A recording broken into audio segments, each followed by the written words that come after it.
কেমন আছো তোমরা সবাই?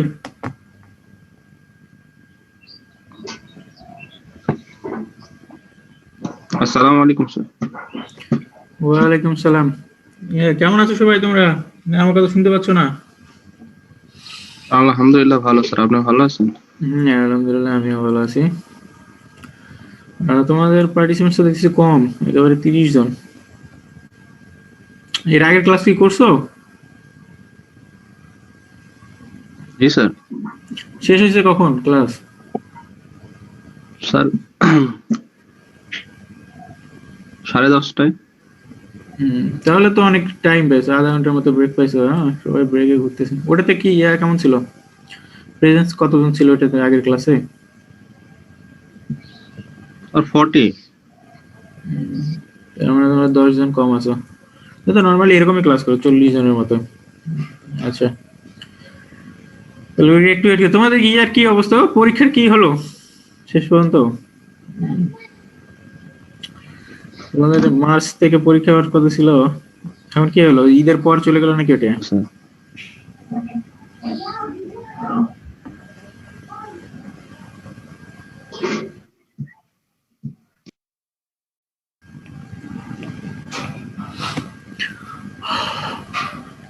এই কি ব্যাপার, আমার কথা শুনতে পাচ্ছ না তোমরা?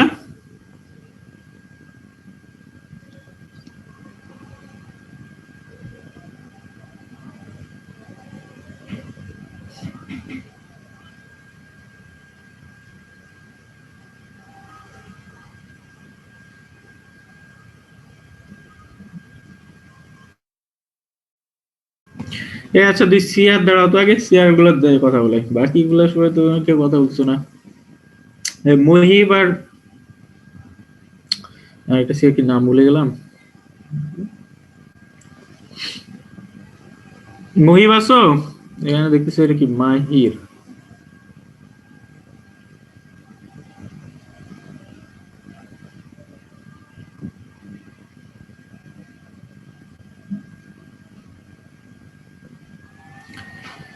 কি ব্যাপার, তোমরা কেউ দুই একজন রেসপন্স করো, সেটা তো আমি সামনের দিকে আগাতে পারবো না। না তোমরা কি মানে কি আগে থেকে ফোন করে রাখছো, কথা বলবো না? ক্লাস না নিতে পারি না কি তোমাদের ভাবছো, আমি বুঝতেছি না। Someone give me response. আসসালামু আলাইকুম স্যার। আচ্ছা, তোমাদের সিআর কি প্রেজেন্স নাই? মহিব আর কি আরেকটা নাম আমি ভুলে গেলাম, তোমার আরেকটা সিআর নাম কি? স্যার স্যার রিফাত হচ্ছে ওর আব্বুকে নিয়ে হসপিটালে গেছে স্যার, এর জন্য আজকে ও ক্লাস করতে পারবে না। ও আচ্ছা, হ্যাঁ রিফাত, হ্যাঁ রিফাত আমি ভুলে গেছি। আচ্ছা ঠিক আছে, মহিব প্রেজেন্স নাই তাহলে। তোমার দুই সিআর এর মধ্যে একজন তো উপস্থিত থাকা উচিত ক্লাসে।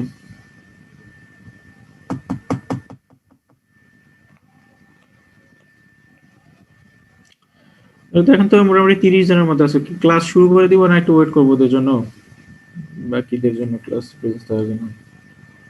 শুরু করে দেন স্যার।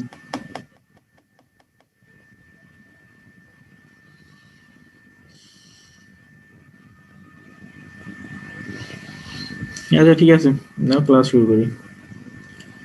তোমরা যেহেতু কনভারসেশন, হ্যাঁ অলরাইট।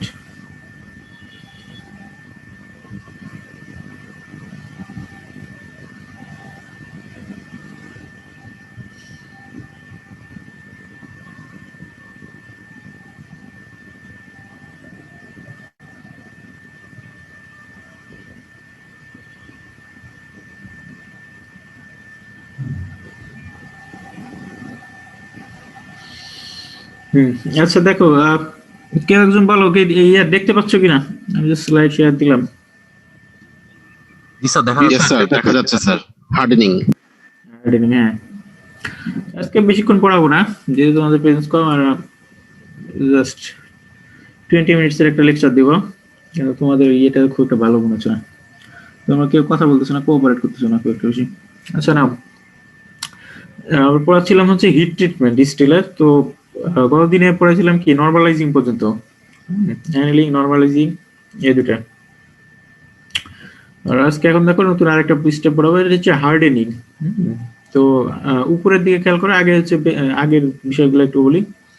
এখানে এই যে দেখতে পাচ্ছ A3 আর ACM, এগুলো তো জানো। এটা A3 আর ACM কি ছিল? এগুলো আপার আর লোয়ার ক্রিটিক্যাল লাইন নাকি?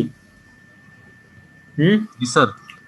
হ্যাঁ, আপার ক্রিটিক্যাল আর লোয়ার ক্রিটিক্যাল লাইন তোমরা তো জানো। আপার ক্রিটিক্যাল লাইনে মানে লোয়ার ক্রিটিক্যাল লাইনে টেম্পারেচার কত ছিল? 723। আর আপার ক্রিটিক্যাল লাইনের হচ্ছে টেম্পারেচারটা ফিক্সড না, কারণ ওটা হচ্ছে একটা কি উপরের দিকে আর কি লেংথ একটা লাইন ছিল, ওটার কোনো ফিক্সড টেম্পারেচার নেই। বাট লোয়ার ক্রিটিক্যাল লাইনটা হচ্ছে কি ফিক্সড ছিল, টেম্পারেচার 723°C। হ্যাঁ, এর আগে যে কুলিং গুলা দেখছি তোমার হচ্ছে নর্মালাইজিং বা স্পেরোডাইজিং, অ্যানিলিং, যে কুলিং গুলো ছিল ওগুলো হচ্ছে স্লো প্রসেস, মানে স্লো কুলিং। বাট আজকে যেটা দেখবো আমরা হার্ডেনিং, এটা হলো খুব ফাস্ট কুলিং। তো এখন আগের বিষয়টা একটু মনে করি। তোমার হচ্ছে আয়রন কার্বন ডায়াগ্রামের কথা একটু মনে আছে কি তোমাদের? প্রথম যদি আমরা ধরো আমি তো বলছি যে কোনো স্টিল ফর্ম করতে গেলে কি দরকার, সবসময় ফার্স্টে যেতে হবে অস্টেনাইট ফেজে, তারপর অস্টেনাইট থেকে কুল করে রুম টেম্পারেচার নিয়ে এসে আমি যে স্টিল ধরো, তো সেই স্টিল মাইক্রোস্টেপে, সেই মাইক্রোস্টেপে পাওয়া যাবে, সেটা ডিপেন্ড করবে কুলিং টেম্পারেচার উপর, কুলিংটা কিভাবে করবো সেটার উপর।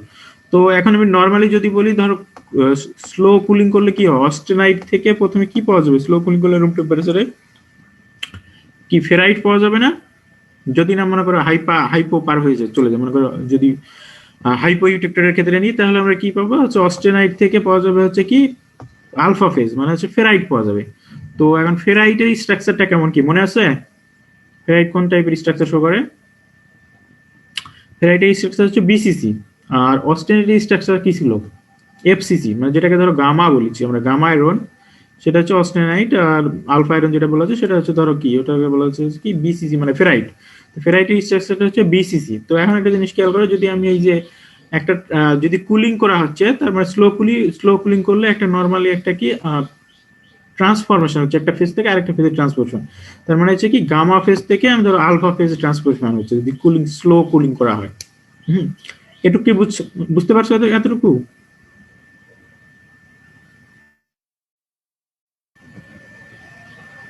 জি স্যার।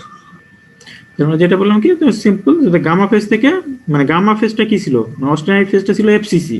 এখন আমি রুম টেম্পারেচার নিয়ে আসলে ধরো কুলিং করার পরে পাচ্ছি হচ্ছে কি আলফা আয়রন, মানে হচ্ছে বিসিসি আয়রন। তাহলে এই যে ফেজ ট্রান্সফরমেশন হচ্ছে কুলিং এর জন্য, বুঝতে পারছো? ট্রান্সফরমেশন কথাটা তোমার মাথায় রাখবে, ট্রান্সফরমেশন হচ্ছে। তো এই যে ট্রান্সফরমেশন হচ্ছে সেটা কার উপর ডিপেন্ড করে? একটা জিনিস হচ্ছে কি তোমার হচ্ছে ডিপেন্ড করবে হচ্ছে কুলিং রেটের উপর। মানে যেহেতু স্লো কুলিং এর কথা বলছি, তার মানে কুলিং রেটটা অনেকটা মনে করো কম হবে, মনে করো লাইক মনে করো 2°C পার মিনিট, বা এরকম 3°C পার মিনিট, এরকম স্লো কুলিং, বা 5°C এরকম হতে পারে। তো স্লো কুলিং করার জন্য আরেকটা জিনিস হচ্ছে, এর সাথে কুলিং বললে এর সাথে একটা রেট কথা বললে ওর সাথে টাইমের একটা ব্যাপার আসে। তার মানে হচ্ছে দুইটা জিনিসের উপর, একটা হচ্ছে কি কুলিং টেম্পারেচার, মানে কুলিং রেটটা কত, আর হচ্ছে টাইম। তার মানে এই যে গামা থেকে আলফা ফেজ, তার মানে এফসিসি থেকে ধর হচ্ছে বিসিসি ফেজ যে আসতেছে, সেটা ডিপেন্ড করছে দুটো জিনিস, কুলিং রেট আর একটা হচ্ছে টাইমের উপর। তো এই সময় কি হচ্ছে বলতো, তোমার আমার যে অস্টেনাইট যে ফেজ ছিল তার মধ্যে কি ছিল, আয়রন আর কার্বন, মানে হচ্ছে কি আয়রনের স্ট্রাকচারের মধ্যে কার্বন ট্র্যাপড অবস্থায়, মানে কার্বন এই অবস্থায় আছে, মানে অস্টেনাইটে। এখন যদি আমি ধরো কুল করতে শুরু করি, এই সময় কি হয়, তাহলে এই যে অস্টেনাইটের ভিতরে যে কার্বন গুলো ছিল, সেই কার্বন গুলো আস্তে আস্তে কি এই ল্যাটিস থেকে স্ট্রাকচার থেকে ডিফিউজ আউট, মানে ওই স্ট্রাকচার থেকে বের হয়ে চলে আসে অস্টেনাইটের স্ট্রাকচার থেকে। তো অস্টেনাইট স্ট্রাকচার থেকে কার্বন বের হয়ে চলে আসলে এই সময় আয়রনটা কি করে, কি আয়রনের কিছু পরিমাণ মুভমেন্ট করে, মুভমেন্টের ফলে সে হচ্ছে কি এফসিসি থেকে বিসিসি স্ট্রাকচার ফর্ম করে। বুঝতে পারছো? এটা হচ্ছে যদি মডারেট কুলিং বা স্লো কুলিং যদি করা হয়, আর যদি সাফিসিয়েন্ট টাইম দেওয়া হয়, তাহলে এই স্ট্রাকচার ফর্ম করে। তার মানে কি অস্টেনাইট স্ট্রাকচার থেকে কার্বনটা বের হয়ে এসে তাহলে কি করে, কার্বনটা ধরো ডিফিউজ সলিউশন থেকে ডিফিউজ আউট হয়ে আসে, আর এই সময় হচ্ছে আয়রনটা কিছু পরিমাণ মুভমেন্ট ফলে হচ্ছে এফসিসি স্ট্রাকচার থেকে বিসিসি স্ট্রাকচার ফর্ম করে। এই যে বিসিসি স্ট্রাকচার ফর্ম করলে এটাই হচ্ছে ফেরাইট স্ট্রাকচার। এতটুকু কি বুঝলাম? জি স্যার। তো এই যে ফেরাইটটা ফর্ম করলো, তো এই যে ফেরাইট যে ফর্ম করছে, এটা হচ্ছে কি ধরনের, এক ধরনের হচ্ছে ট্রান্সফরমেশন বলা হচ্ছে, যেটাকে বলা হচ্ছে কি ধরনের, মনে করো এই ট্রান্সফরমেশন ওটা হচ্ছে নিউক্লিয়েশন আর একটা হচ্ছে গ্রোথ। এগুলো তো ফার্দার পরে পড়বা। যে নিউক্লিয়েশন মানে মনে হলো যে নতুন যে ফেজটা তৈরি হয়েছে, এফসিসি, মনে করো এই এফসিসি সরি আয়রনের যে নতুন ফর্ম বিসিসি ফর্ম করছে, মনে করো এই বিসিসি ফর্মের একটা হচ্ছে নিউক্লিয়াস ফর্ম হয়েছে।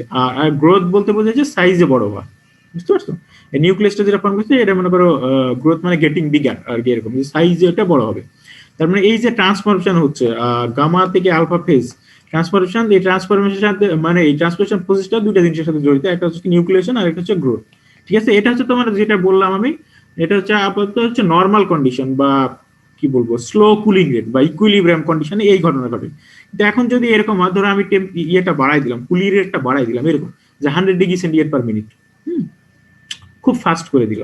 তো এই সময় কি হবে, দেখো এর আগে কি হচ্ছিল, কার্বনটা গামা মানে অক্সিজেনারি স্ট্রাকচার থেকে ডিফিউজ আউট হয়ে চলে আসতেছিল, এর ফলে আয়রনটা কি মনে করো একটু প্রসারিত হওয়ার বা এক্সটেন্ড করার মানে সুযোগ পেয়েছিল, তার মানে এফসিসি থেকে বিসিসি ফর্ম করছে আয়রন। কিন্তু এবার আমি করতেছি কি, কুলিং রেটটা খুব ফাস্ট করে দিচ্ছি, ঠিক আছে, মানে টাইমই দেবো না কোনো, মনে করো আয়রন তাহলে কি হবে, যে আয়রন মানে কার্বন অ্যাটমটা যে অক্সিজেনের ভিতরে মনে করো ছিল, সেটা কি হবে আর ফুললি বের হয়ে আসতে পারবে না, মানে যে খুব ফাস্ট করে দেওয়ার ফলে কুলিং রেট ফাস্ট হওয়ার ফলে সে তার সাফিসিয়েন্ট টাইম পাবে না যে অক্সিজেনের স্ট্রাকচার থেকে কার্বনটা বের হয়ে আসার জন্য। তাহলে কি হবে, কার্বনটা মনে করো এই অবস্থায় বের হতে পারতেছে না। তাহলে এখন কি আয়রন যে আগের অবস্থায় ছিল মানে প্রসারিত হতে পারবে কি, আগে যেমন হচ্ছে বিসিসি ইজিলি মনে করো আয়রন কার্বন বের হওয়ার পরে আয়রনটা ইজিলি বিসিসি স্ট্রাকচার ফর্ম করছে, বাট এবার হচ্ছে কি কার্বন আয়রনটা আর কি তো ইকুইলিব্রিয়াম স্ট্রাকচার মানে বিসিসি স্ট্রাকচার এবার ফর্ম করতে পারবে না, যদিও স্লাইটলি কিছু পরিমাণ মুভমেন্ট ঘটবে, বাট সে হচ্ছে কমপ্লিটলি বিসিসি ফর্ম করতে পারবে না। কারণ হচ্ছে কি কার্বনটা অক্সিজেনের ভিতরে এবার বের হতে পারে না, স্ট্রাকচার ভিতরে মানে ল্যাটিসের ভিতরে সেটি মনে করো অবস্থায় আছে, ট্র্যাপড অবস্থায় হয়ে আছে। তো এই অবস্থায় মনে করো নতুন ধরনের একটা স্ট্রাকচার ফর্ম করে, যেহেতু মনে করো আয়রনের ফুললি মুভমেন্ট ঘটবে না, বাট স্লাইটলি মুভমেন্ট ঘটার কারণে একটা মনে করো ডিফারেন্ট একটা স্ট্রাকচার ফর্ম করবে, সেটাকে বলা হবে বডি, যেটাকে বলা হয় বিসিটি, সংক্ষেপে বিসিসি না বলে এবার আমরা মানে এবার যে স্ট্রাকচার ফর্ম করছে সেটা হচ্ছে বিসিটি, বডি সেন্টার টেট্রাগোনাল স্ট্রাকচার। এটুকু বুঝছো? এগুলো কিন্তু বুঝতে হবে, বুঝতে পারছো, এগুলো পরীক্ষা আসবে হার্ডেনিং। কেউ একজন রেসপন্স দাও, বুঝছো কিনা, না বললে আমি আবার বলছি। বুঝতে পারছো? জি স্যার। স্যার বিসিটি স্ট্রাকচারটা কিরকম হবে? হ্যাঁ, বিসিটি স্ট্রাকচার সম্পর্কে বলতেছি, জাস্ট মানে বিসিটি স্ট্রাকচার কেন ফর্ম করতেছে এটা বুঝছো? জি স্যার।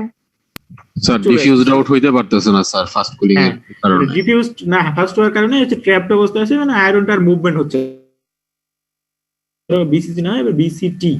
তো বি বডি সেন্টার টেট্রাগোনাল স্ট্রাকচার। এখন তো এই বিসিটি স্ট্রাকচারটা কেমন সেটা বলছি। তাহলে ধরো এই অবস্থায় আছে, যে স্ট্রাকচারটা ফর্ম করছে সেটাকে বলা হয় কার্বনের সুপার স্যাচুরেটেড সলিড সলিউশন, বুঝতে পারছো, মানে super saturated solid solution of carbon trapped in the BCT iron. মানে আয়রনের স্ট্রাকচার এবার হচ্ছে বিসিটি, মানে বডি সেন্টার টেট্রাগোনাল আয়রনের মধ্যে কার্বনের যে সুপার স্যাচুরেটেড সলিউশন, এটার একটা নতুন নাম আছে, এটাকে বলা হয় মার্টেনসাইট। রেজাল্টেন্ট স্ট্রাকচার ইজ কল্ড মার্টেনসাইট, হ্যাঁ, super saturated solution of carbon. এগুলো বইতে আছে পড়বা কিনা। আর এটা হচ্ছে দেখো মেটা স্টেবল ফেজ, তার মানে হচ্ছে রুম টেম্পারেচারে হচ্ছে স্টেবল না। এই জন্য দেখো তোমরা যদি ফেজ ডায়াগ্রাম খেয়াল করে দেখবা যে মার্টেনসাইট বলে কোনো ফেজ নাই, কারণ ফেজ ডায়াগ্রাম গুলো যেগুলো ড্র করা হয় সেগুলো হচ্ছে ইকুইলিব্রিয়াম কন্ডিশনকে ধরে, যেহেতু এটা ইকুইলিব্রিয়াম কন্ডিশনে নাই এই জন্য হচ্ছে এই স্ট্রাকচার গুলো নাই এখানে। বাট এগুলো হচ্ছে কমার্শিয়ালি অনেক প্রফিটেবল স্ট্রাকচার, যেগুলো এইগুলো নিয়ে বেশি দরকার হয়। কেন সেগুলো পরে আস্তে আস্তে পড়লে বুঝতে পারবে। তো এটুকু বুঝছো তো যে মার্টেনসাইট স্ট্রাকচার কি, এখন মানে কার্বনের বিসিটি সলিউশন আয়রনের মানে আয়রন স্ট্রাকচারের মধ্যে, এইভাবে সিম্পলি ভাবে বললে। তো এখন ধরো এই যে স্ট্রাকচারের একটা ব্যাপার আসছে যে বিসিটি মানে বডি সেন্টার টেট্রাগোনাল স্ট্রাকচার, আর এর আগে ছিল হচ্ছে কি বিসিসি মানে কিউবিক স্ট্রাকচার। তো কিউবে কি থাকে, তিনটা যে axis X Y Z axis, সব অ্যাক্সিস সমান না, সব সমান থাকে, এই জন্য কিউবের প্রত্যেকটা এজ বা মনে করো বাহু যেটা থাকে সেটা হচ্ছে লেন্থ ধরা এ, মানে প্রত্যেকটা সমান। বাট এখানে দেখো কিউব আর নাই, টেট্রাগোনাল হয়ে গেছে। তো টেট্রাগোনাল স্ট্রাকচারের বৈশিষ্ট্য কি, দুইটা এখানে হচ্ছে তিনটা অ্যাক্সিসের মধ্যে দুইটা অ্যাক্সিস সমান থাকবে, মনে করো এ আর বি সমান, কিন্তু সি অ্যাক্সিস মানে এই যে অ্যাক্সিসটা বেড়ে যাবে। তার মানে হচ্ছে এ বি সি এর আগে হচ্ছে কিউবে সমান ছিল, বাট এখানে কি হবে এ আর বি মানে এই দুটো সমান। তো এ আর বি কে তুমি এ এ মানে একটা সিম্পলি ডিনোট করতে পারো, একটা অ্যাক্সিস মানে সিম্বল দ্বারা এ দিয়ে ধরো দুই অ্যাক্সিস ডিনোট করা যাবে। বাট সি অ্যাক্সিস যেটা ছিল সি অ্যাক্সিসের লেন্থটা বেড়ে যাবে, কি জন্য, কারণ এই যে কার্বনটা ওর ভিতরে ট্র্যাপড অবস্থায় থাকার জন্য সেটা আর কি ফুললি ইকুয়ালি সমান হতে পারে না, মানে আদার দুইটা অ্যাক্সিসের সমান, বাট ওইখানে যে সি অ্যাক্সিসটা লেন্থ বরাবর বেড়ে গেছে। যেমন দেখো আচ্ছা একটু এই যে এইখানে দেখো মনে করো এইটা হচ্ছে আর এইটা হচ্ছে দুটো পাবো, বাট এই যে লেন্থ এই লম্বা, বুঝতে পারছো, এই সি অ্যাক্সিস এই বরাবর হচ্ছে কি কন্ট্রাকশন হয়েছে, মানে সরি এক্সপেনশন হয়েছে এই বরাবর আর কি। তো এই স্ট্রাকচারটা কি বুঝতে পারছো, বিসিটি স্ট্রাকচার টাইপের?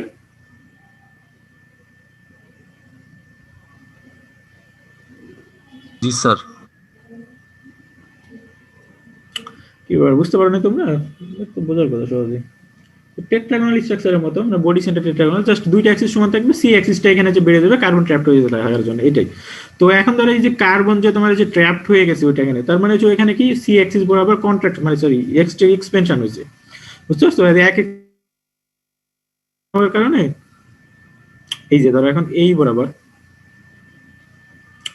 এখন এই বরাবর মনে করো লেংথ বরাবর মানে এই সি অ্যাক্সিস এর এক্সপেনশন হওয়ার কারণে এটা বলে স্ট্রাকচারটা আর কি মানে তোমার ইকুইলিব্রিয়াম থাকতেছে না, স্ট্রাকচারের মধ্যে ডিস্টরশনটা বেড়ে যাচ্ছে। তো এই ডিস্টরশন বেড়ে যাওয়ার কারণে তোমার হচ্ছে মার্টেনসাইটের যে হার্ডনেসটা আছে সবচেয়ে বেশি। তোমার হচ্ছে এর আগে আমরা কি মানে ফেজ ডায়াগ্রাম দেখছিলাম সিমেন্টাইটের হার্ডনেস সবচেয়ে বেশি, হ্যাঁ, কিন্তু এখানে হচ্ছে দেখতেছি কি এটা মার্টেনসাইট আরেকটা নতুন ফেজ, এই স্ট্রাকচার মার্টেনসাইটের স্ট্রাকচার হবে সবচেয়ে বেশি। এটা যদি এখন ফেজ ডায়াগ্রামে অন্যান্য স্ট্রাকচারের মধ্যে তৈরি করি তাহলে কি এটাকে বলা যাবে হার্ডেস্ট ডায়াগ্রাম বা hardest phase that appears in the iron carbon diagram. বুঝতে পারছো? তো মার্টেনসাইটে এই যে ডিস্টরশন হচ্ছে সি অ্যাক্সিস বরাবর, মানে কার্বন ট্র্যাপ হওয়ার কারণে যে সি অ্যাক্সিস বরাবর এক্সপেনশন বা ডিস্টরশন হচ্ছে, এর জন্য হচ্ছে কি মার্টেনসাইট সবচেয়ে বেশি হার্ডনেস শো করে। এটা কি বোঝা গেল? এরকম কিন্তু পরীক্ষা আসতে পারে, শর্টকাট কোশ্চেন আসবে এগুলো, যে মার্টেনসাইটের হার্ডনেস এইগুলো হচ্ছে কারণ, এটা হচ্ছে একটা কারণ। তো এখানে একটা ইয়া দেখাইছে ইকুইলিব্রিয়াম কন্ডিশন, মানে যদি নরমালি যে এফসিসি থাকার কথা, যদি এফসিসি থেকে নরমালি বিসিসি হয়, মানে এই যে স্লো কুলিং এর ক্ষেত্রে, তাহলে দেখো কোনো পরিমাণ কোনো চেঞ্জ আসতো না, জাস্ট যে 20% কন্ট্রাকশন বা 12% এক্সপানশন এইগুলোর কথা বলছে। বাট আর এখানে দেখো একটা জিনিস আছে সি বাই এ রেশিও,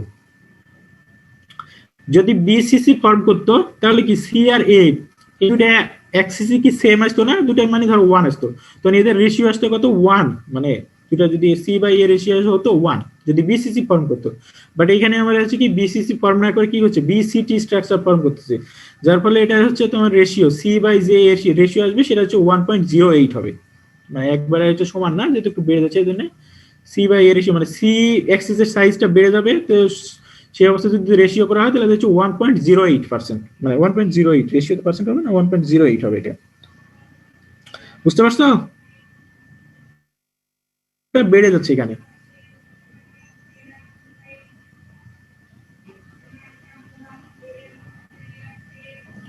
কি ব্যাপার বুঝো না? কেউ একজন তো একটু সাড়া দাও।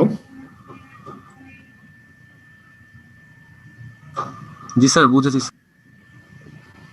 তারপর আরেকবার বলি, যদি নর্মাল বিসিসি ফর্ম করতো তাহলে কি হতো, সব এক্সিস গুলো সেম আসতো, তো এক্সিস গুলোর মান যদি মনে করি একই রকম আসতো সি বাই এর রেশিও কত আসবে 1, বাট এখানে হচ্ছে কি সি এর মানটা বেড়ে যাচ্ছে, মানে এখানে এক্সট্রোশন দেখো এক্সট্রোটা বেশি হচ্ছে এক্সপেনশন হওয়ার জন্য সি এর মান বেশি হওয়ার জন্য এখানে কি সি বাই এর রেশিওর মানটা বেড়ে যাবে, এই যে 1 মানে এখানে 1 না হয়ে এটা একটু বেশি 1.08 হবে সি বাই এর রেশিওটা। তো এখন এই যে দেখো যে মার্টেনসাইট স্ট্রাকচার তো তোমরা এখন বুঝতে পারছো, মার্টেনসাইট একটা ডিস্টর্টেড একটা স্ট্রাকচার হচ্ছে, তার মানে হচ্ছে বডি সেন্টার টেট্রাগোনাল স্ট্রাকচার, কার্বনটা হচ্ছে কি ট্র্যাপড অবস্থায় থাকার জন্য অস্টেনিটের ভিতরে, বাট এই ট্র্যাপড অবস্থায় কেন থাকতেছে, কুলিং রেটটা আমি বাড়াই দিচ্ছি তাই, মানে ফাস্ট কুলিং, অনেক বেশি ফাস্ট কুল করার ফলে এই ফেনোমেনটা আসতেছে। এটা হচ্ছে নরমালি হচ্ছে মার্টেনসাইট ফর্মেশন হচ্ছে পেছনে টাইনি যেটা বললাম। আর যেটা যে ডিস্টরশন এখানে দেখো এরা যে ডিস্টরশনটা হয়েছে সেটা হচ্ছে বেইন নামে বলছে আর কি, বেইন ডিস্টরশন, এটা কিছুই না, এটা জাস্ট হচ্ছে যে বেইন নামে একজন সায়েন্টিস্ট এই তোমার মানে মেটালার্জি এই ফেনোমেননটা নিয়ে উনি হচ্ছে এই ইয়েটা নিয়ে পেপারটা পাবলিশ করে জাস্ট এই ফেনোমেননটা প্রথমে মার্টেনসাইটের ফেনোমেননটা উনি এস্টাবলিশ করছেন, এই জন্য নাম অনুসারে এটাকে বেইন ডিস্টরশন আর কি বলা হচ্ছে, বলা দরকার নেই। ওই কথাবার্তাই বলছে যে কার্বন কন্টেন্টটা বের হওয়ার জন্য এই যে সি বাই এ রেশিওটা 1 এর সাথে বেড়ে যাবে, 1.08 হবে শেষ পর্যন্ত ফাইনালি, তো এর জন্য যে ডিস্টরশন সেটাকে বেইন ডিস্টরশন এখানে বলছে আর কি। দেখো মাইক্রোস্ট্রাকচার আমরা দেখতে পাচ্ছি মাইক্রোস্ট্রাকচার কেমন, তো মার্টেনসাইটের মাইক্রোস্ট্রাকচার অনেকটা হচ্ছে সিমেন্টাইটের মতো। তো সিমেন্টাইটের ক্ষেত্রে বলছিলাম যে সিমেন্টাইট কি অনেকটা নিডল বা পাইল অফ স্ট্র বা স্ট্রিপ, মানে লেংথি লম্বা লম্বা লাইন ফর্ম করে, তো ওই মার্টেনসাইটও তাই ওই রকমই হবে। মার্টেনসাইটের ক্ষেত্রে এখানে দেখো এগুলো হচ্ছে নিডলের মতো, হচ্ছে নিডল লাইক কি প্রত্যেকটা, হ্যাঁ নিডল বা পাইল অফ স্ট্র ওইটা বলা হয়, মার্টেনসাইট স্ট্রাকচারটা অনেকটা সেম একই রকম। তো তোমরা খেয়াল রাখবা যে স্ট্রাকচারটা হচ্ছে ড্র করার সময় যাতে এই যে নিডলের মতো লম্বা লম্বা শেপ করে দিবা, এখানে যেরকম ভাবে আছে সেইভাবে ড্র করার চেষ্টা করবা, মানে লম্বা লম্বা লাইন ড্র করে দিবা, বুঝতে পারছো মার্টেনসাইটের স্ট্রাকচারটা, যদি মানে প্রত্যেকটা ফেজ মানে করে এই যে মাইক্রোস্ট্রাকচার যেরকম ঠিক সেইভাবে ড্র করতে হবে। দেন অস্টেনাইটের মাইক্রোস্ট্রাকচার অস্টেনাইটের ক্ষেত্রে সেইভাবে ড্র করবা, মার্টেনসাইট বললে মার্টেনসাইটের ক্ষেত্রে এইভাবে নিডল ড্র করে দিব বড় বড়। এবার দেখো ক্যারেক্টারিস্টিক্স অফ মার্টেনসাইট, তার মানে হচ্ছে এই যে মার্টেনসাইট আমার যে ফরমেশন হলো, যে মার্টেনসাইট ট্রান্সফরমেশন, তো এই মার্টেনসাইটের কিছু পরিমাণে এদের হচ্ছে আলাদা ক্যারেক্টারিস্টিক আছে। যে ফেস ট্রান্সফরমেশন হলে ফেস ট্রান্সফরমেশন কিভাবে হয় সেটা আমাদের এখন আমরা দেখবো। তো প্রথমেই যেটা 1 নম্বরে যেটা আছে সেটা হচ্ছে দেখো, উইদাউট মার্টেনসাইট যে ট্রান্সফরমেশন যেটা ঘটে সেটা হচ্ছে কি কোনো কম্পোজিশনের কোনো চেঞ্জ হয় না। তার মানে হচ্ছে কি কার্বন আর আয়রন আর কার্বন ছিল, এই মার্টেনসাইটের ভিতরে আয়রন কার্বন থাকবে, বাট এখানে হচ্ছে চেঞ্জটা হচ্ছে কি স্ট্রাকচারে চেঞ্জ হচ্ছে, মানে কার্বন ট্যাপটোজ থাকার জন্য তো বিসিসি না হয় বিসিটি ফর্ম করতেছে, বুঝতে পারছো? তাহলে এখানে হচ্ছে কি কোনো কম্পোজিশনাল কোনো চেঞ্জ হবে না, বাট আরেকটা কম্পোজিশনের কোনো চেঞ্জ আসবে না, বাট স্ট্রাকচারাল চেঞ্জ হচ্ছে। আরেকটা কি, যেহেতু স্ট্রাকচার চেঞ্জ হচ্ছে এর সাথে সাথে কি ভলিউমটাও কিছু পরিমাণ চেঞ্জ।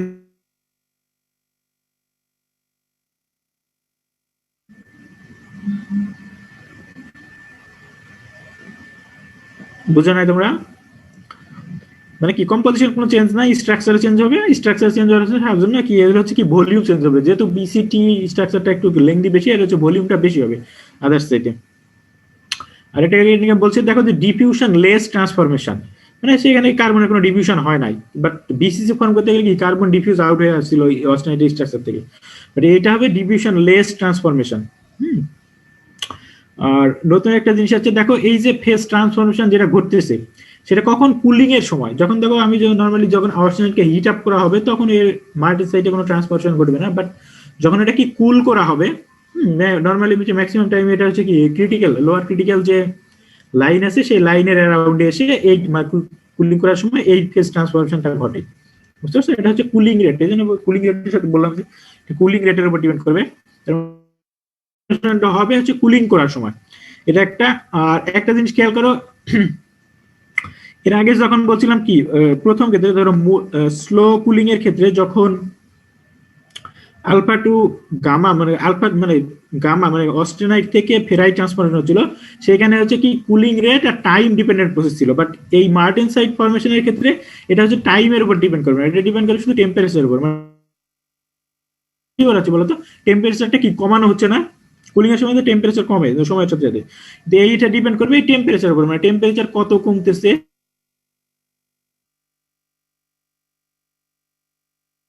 টাইমের উপর কোনো ডিপেন্ড করবে না, মানে টাইম ইন্ডিপেন্ডেন্ট প্রসেস। আমার মনে হচ্ছে কি জানো, তোমরা কেউ কিছু বুঝতে পারতেছো না, বুঝতে না পারলে কোশ্চেন করো। নূর সালাম আসো, নূর সালাম বলো তো কি বলতেছি এখানে।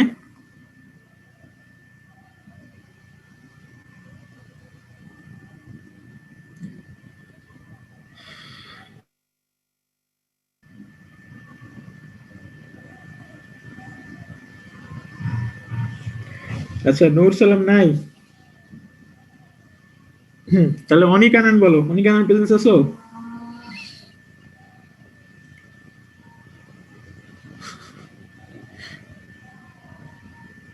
আসসালামু আলাইকুম স্যার।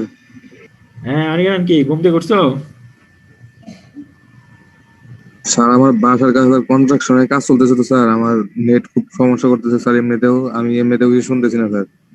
এমনিতে কিছু শুনতেছো না? আচ্ছা আজকে কিন্তু রেকর্ড নাই, বুঝতে পারছো? তোমাদের রেকর্ড দিতে পারবো না, ক্লাসে যা বুঝতেছো ওইটাই। স্যার রেকর্ডটা দিয়ে দিলে ভালো হয় স্যার। আরে রেকর্ড তো করতেছি না, রেকর্ড তো মনে হচ্ছে না সম্ভবত। করতেছেন তো স্যার, রেকর্ডিং লেখা।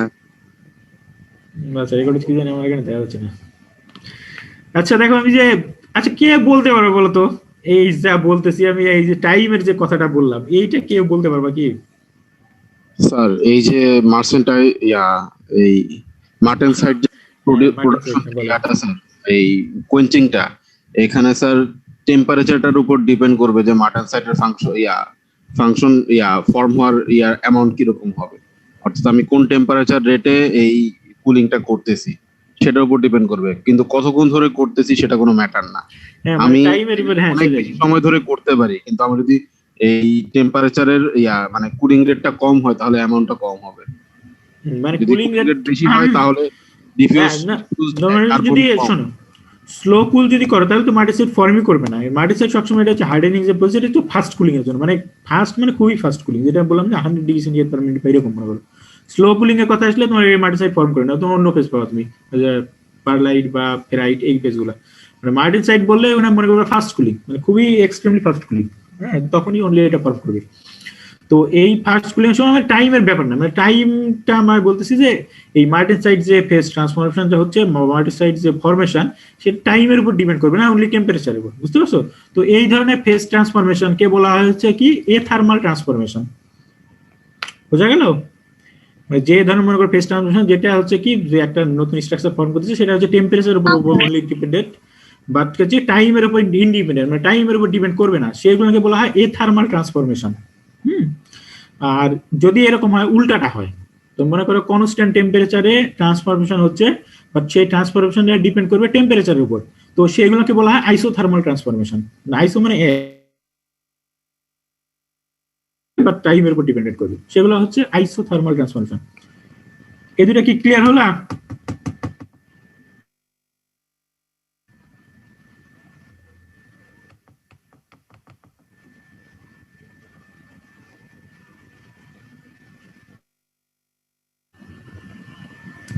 জি স্যার। আইসোথার্মাল আর হচ্ছে মানে উল্টা, মানে একটা ধরো টেম্পারেচারের উপর একটা টাইমের উপর ডিপেন্ড, এরকম আইসোথার্মাল আর থার্মাল আর কি। তো এই যে আমার যে আমাদের সাইড যে ফর্ম করছে সেটা হচ্ছে এ থার্মাল ট্রান্সফরমেশন, বুঝতে পারছো? তো এখানে যে মার্টিন সাইডের কথাটা বলছে হচ্ছে হার্ডনেসের কথা আসছে, হার্ডনেসের পরে বলতেছি। নিচে একটা বিষয় আছে দেখো, এই যেখানে ব্লু কালার দিয়ে করা আছে যে টেম্পারিং। তো গ্লাস টেম্পারিং তো মনে হয় তোমরা পড়ছো, এবার হচ্ছে দেখবো আমি স্টিলের টেম্পারিং আর কি। এটা এই হার্ডেনিং এর পরের স্টেপ এটা টেম্পারিং, তো তখন এটা বলবো আর কি।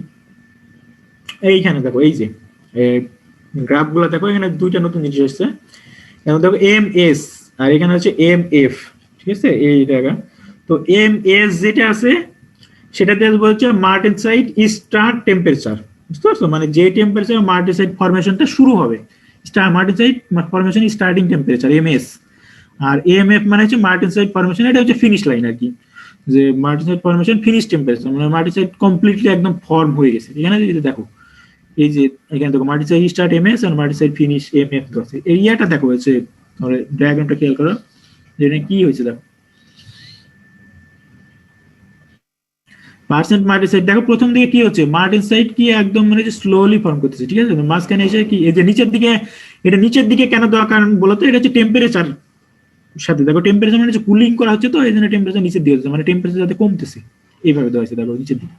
তাহলে হচ্ছে মার্টেনসাইট টেম্পারেচার মনে করো ফরমেশন এখানে শুরু হয়েছে, এখন কুলিং যত করতে থাকছে প্রথমে কি দেখা হচ্ছে, প্রথমে মার্টেনসাইট নিডল যেগুলো ফর্ম করছে এগুলো স্লো ফর্ম করছে, বাট এই মাঝখানে এসে এখানে একটু বেশি হবে একটা, মানে একটা মনে করো টেম্পারেচার রেঞ্জ জুড়ে বা একটা মার্টেনসাইট ফরমেশনটা অনেকটা হচ্ছে স্লোলি করতে থাকে, শেষের দিকে সে একটু বাড়তে থাকবে। আর কি এটা কি বোঝা গেল? স্টেবল শেষের দিকে ফাইনালি হচ্ছে মার্টেনসাইট ফরমেশনটা বাড়তে থাকে আর কি।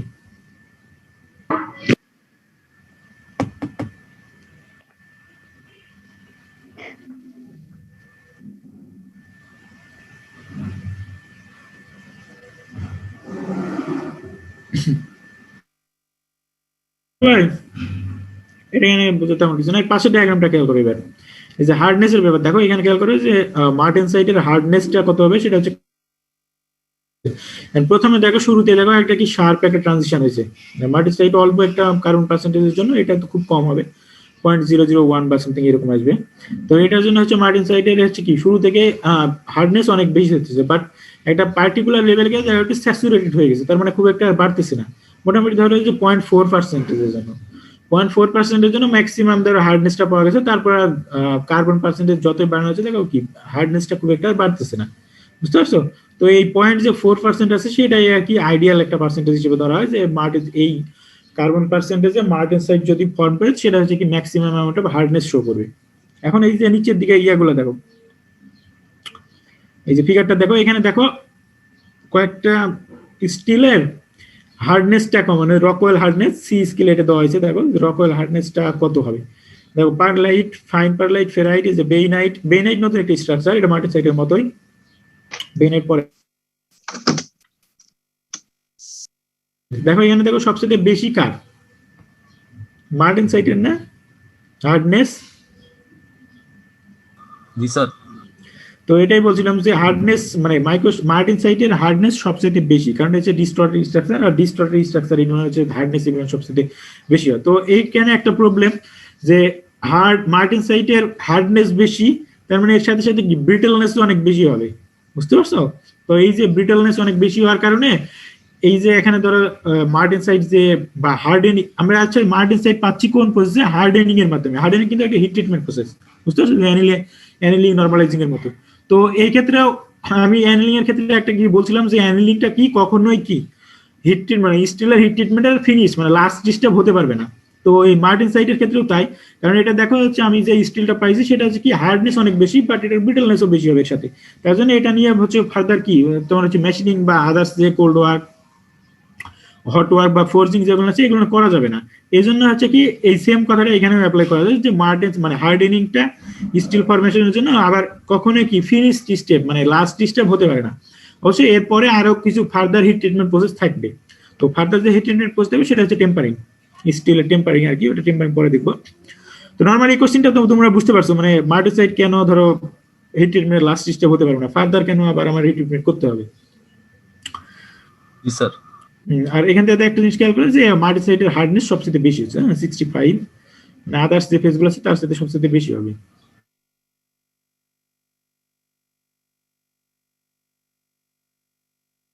তো বেশি আসবে স্টিলের।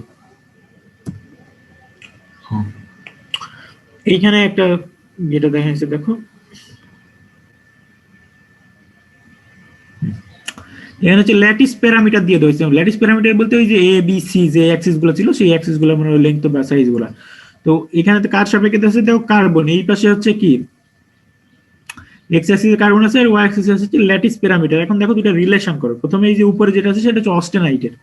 দেখো কার্বন পার্সেন্টেজ বাড়ার সাথে সাথে এ এর মানটা বাড়তেছে এখানে, একটা গ্র্যাজুয়াল বেসিসে এটা বাড়তেছে আর কি। আর নিচে দ্বিতীয় ফিগারে এখানে খেয়াল করো, এখানে হচ্ছে দুইটা জিনিস আছে। যেহেতু অস্টেনাইটের মধ্যে এফসিসি মানে শুধু এ অ্যাক্সিস মানে একটা লেংথই ছিল, এ বি সি সব, বাট যখন এই যে নিচে দেখো এখানে হচ্ছে দুইটা কম্পেয়ার করছে একসাথে, যেহেতু মার্টেনসাইট বললে হচ্ছে দুইটা অ্যাক্সিস আসছে, একটা এ আর হচ্ছে কার্বন পার্সেন্টেজ বাড়ার সাথে সাথে এ কি হচ্ছে এ অ্যাক্সিস বা ধরো যেটা ছিল সেটার মান কি হচ্ছে দেখো তো কমতেছে না, তার মানে এটা হচ্ছে মানে কি হচ্ছে কন্ট্রাকশন হচ্ছে এ অ্যাক্সিস। আর সি অ্যাক্সিস এর মান দেখো কি হচ্ছে কি কার্বন পার্সেন্টেজ যত বাড়তেছে সি এর ভ্যালু তত বাড়তেছে। এটা কেন কি বলতে পারবো কেউ?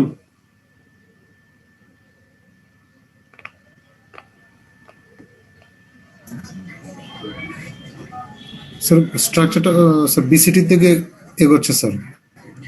বিসিটির দিকে এগোচ্ছে না, বিসিটি স্ট্রাকচার ফর্ম করছে, বাট হচ্ছে এর সমস্যা কি অন্য সময় কি হতো বলতো, এর মধ্যে কার্বন ট্র্যাপড অবস্থা আছে না, আদার্স টাইমে কি হতো কার্বন যখন ধরো বের হয়ে চলে আসতো তখন আয়রনটা কি হচ্ছে একটু কম্প্রেসড হয়ে যেত, মানে ওইখানে আয়রন কি বিসিসি ফর্ম করতো, আর বিসিসি ফর্ম করতে গেলে তখন হচ্ছে এবিসি স্ট্রাকচার গুলো সেম হয়ে আসতো। বাট এইখানেও ধরো বিসিটির ভিতরেও তাই একই, আয়রনটা কম মানে এখানে কন্ট্রাক্ট হয়ে এবিসি লেন্থ গুলো সমান করতে চায়, বাট এখানে হচ্ছে কার্বন ট্র্যাপড অবস্থা থাকার জন্য সে আর কন্ট্রাক্ট হতে পারবে না। এখন যত পরিমাণ কার্বন ধরো ট্র্যাপড অবস্থায় থাকবে সি অ্যাক্সিস এর মানের জন্য তত পরিমাণ বাড়তে থাকবে, বোঝা গেল? এই জন্য এটা দেখেছি যে কার্বনের মান তত বাড়তেছে তো সি অ্যাক্সিস এর মান তত বাড়তেছে। আর এই পাশের এই ডায়াগ্রামটা তোমরা তো দেখে আসলা, এমএস আর এমএফ। এমএস আর এমএফ এই দুটো কি ছিল? স্যার এমএস ছিল যেখান থেকে স্যার ওই বিসিটি স্ট্রাকচার ফর্ম করা শুরু করবে, সরি স্যার মার্টেনসাইট স্ট্রাকচার ফর্ম করা শুরু করবে।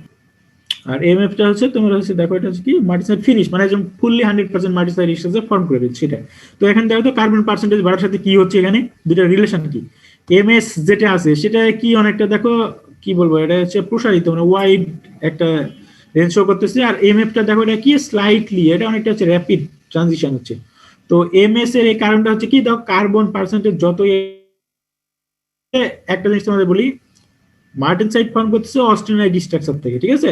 এখন ধরো মার্টেনসাইট যত বেশি ফর্ম করতে থাকবে তত বেশি ফার্দার মার্টেনসাইট ফর্ম করা তত বেশি কঠিন হয়ে যাবে, বুঝতে পারছো? মনে করো 10% মার্টেনসাইট ধরো ফর্ম করলো ফার্স্টে অস্টেনাইট থেকে, ফার্দার যখন মার্টেনসাইট বেশি ফর্ম করতে যাবে এই যে প্রসেসটা তত বেশি ডিফিকাল্ট হয়ে যাবে, কারণ হচ্ছে অস্টেনাইটের যত এই প্রসেসের কারণে মানে মার্টেনসাইট যেহেতু স্টেবল কন্ডিশন নাই এই জন্য এটা যত ফার্দার সামনের দিকে যাবে টেম্পারেচার যত ফাস্ট করতে থাকবে তত হচ্ছে মার্টেনসাইট ফর্মেশন কঠিন হবে। আর হচ্ছে এই জন্য হচ্ছে শেষ পর্যন্ত কিছু পরিমাণ মার্টেনসাইট, এই জন্য এই লাইনটা এইভাবে ড্র করা আছে, মানে এই লাইন দ্বারা এটাই বোঝা যাচ্ছে যে মার্টেনসাইট ফর্মেশন প্রসেসটা ডিফিকাল্ট, মানে স্টার্টিং এর পর দেখো এইভাবে মানে দেওয়া আছে ফর্মেশনটা ডিফিকাল্ট হয়ে যাচ্ছে। এই জন্য হচ্ছে সবসময় দেখা যাচ্ছে মার্টেনসাইট যতই ফর্মেশন করুক না কেন শেষ পর্যন্ত যখন ফিনিশড মার্টেনসাইট হয়ে যায় তখন ওর সাথে কিছু পরিমাণ রিটেইনড অস্টেনাইট মানে অস্টেনাইট কিছু পরিমাণ থেকে যায়, বুঝতে পারছো? মানে ফুললি 100% মার্টেনসাইট তৈরি হয় না, ওর সাথে কিছু পরিমাণ আগের অবস্থা, মানে ধরো কি বলবো এটাকে, অটেনসাইট মানে শুরুতে যে অস্টেনাইট ছিল সেই অস্টেনাইট গুলো রিটেইন করে, মানে কিছু পরিমাণ আগের, বা ওই যে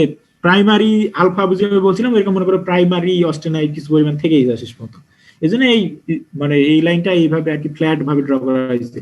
আর মার্টেনসাইট ফরমেশন থেকে এই লাইনটা খুব হচ্ছে শার্প, তার হচ্ছে এই যে মানে 0.8 এর যদি কম, যদি এই পরিমাণ ধরো পার্সেন্টেজ রাখা হয় তাহলে হচ্ছে এটাকে খুব ফাস্টলি আর কি মার্টেনসাইট খুব ফাস্ট এটা হচ্ছে ইয়ে করবে আর কি, ফর্ম করবে। বাট কার্বন পার্সেন্টেজ যদি যত বাড়াতে থাকবে এটা যে মার্টেনসাইট ফরমেশন বা মার্টেনসাইট ফরমেশন প্রসেসটা খুব লেন্দি হয়ে যাবে, আর এই প্রসেসটা খুব ডিফিকাল্ট মানে টাফ হয়ে যাবে। এটা বোঝা গেল? বুঝতে পারছো এটুকু?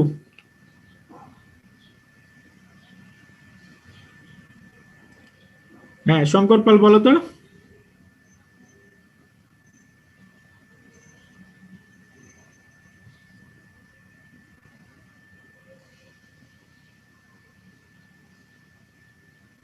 আচ্ছা, তোমাদেরকে আমি একটা কথা বলছিলাম না যে তোমাদের হচ্ছে কি মাঝে মধ্যে কিছু একদিন ক্লাস টেস্ট মানে একটা পারফরমেন্সের উপর, হ্যাঁ তোমাদের নাম্বার আছে 5 মার্কস। এই যে তোমাদের যাদেরকে জিজ্ঞেস করতেছি, বুঝতে পারছো, যারা কোশ্চেনের অ্যান্সার দিচ্ছ না তাদের নাম্বার কিন্তু তোমাদের হচ্ছে কি নেগেটিভ মাইনাস হয়ে যাবে, বুঝতে পারছো? ডিমেরিটস পয়েন্ট বুঝো, ডিমেরিটস পয়েন্ট যোগ হবে তোমাদের সাথে। তোমাদেরকে এবার বলতেছি তা তোমরা কথা বলছো না কেউ।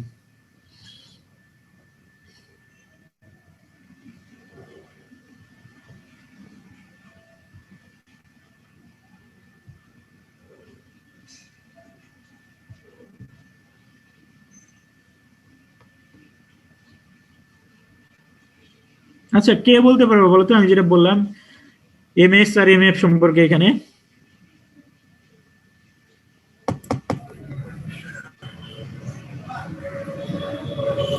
স্যার কার্বন পার্সেন্টেজ যখন বাড়তেছে তখন এই এমএস টা স্যার অনেকটা ওয়াইড রেঞ্জ হয়ে যাচ্ছে আর এমএফ টা অনেকটা র্যাপিড ট্রানজিশন হচ্ছে। কার্বন পার্সেন্টেজ বাড়ার সাথে সাথে স্যার এই মার্টেনসাইট ফরমেশনটা স্যার অনেকটা ডিফিকাল্ট হয়ে যাবে। আর শেষ পর্যন্ত কি থাকবে? এটাতে কোনো অস্টেনাইট থাকবে? সিন ইম্পিউরিটি হিসেবে কিছু অস্টেনাইট থেকে যাবে স্যার। আচ্ছা, এইখানে দেখো একটা লাইন এখানে বলা ছিল এই যে hardness of martensite is a function of the carbon content. তার মানে মার্টেনসাইটের যে হার্ডনেসটা কেমন হবে সেটা ডিপেন্ড করবে কার্বন পার্সেন্টেজের উপরে।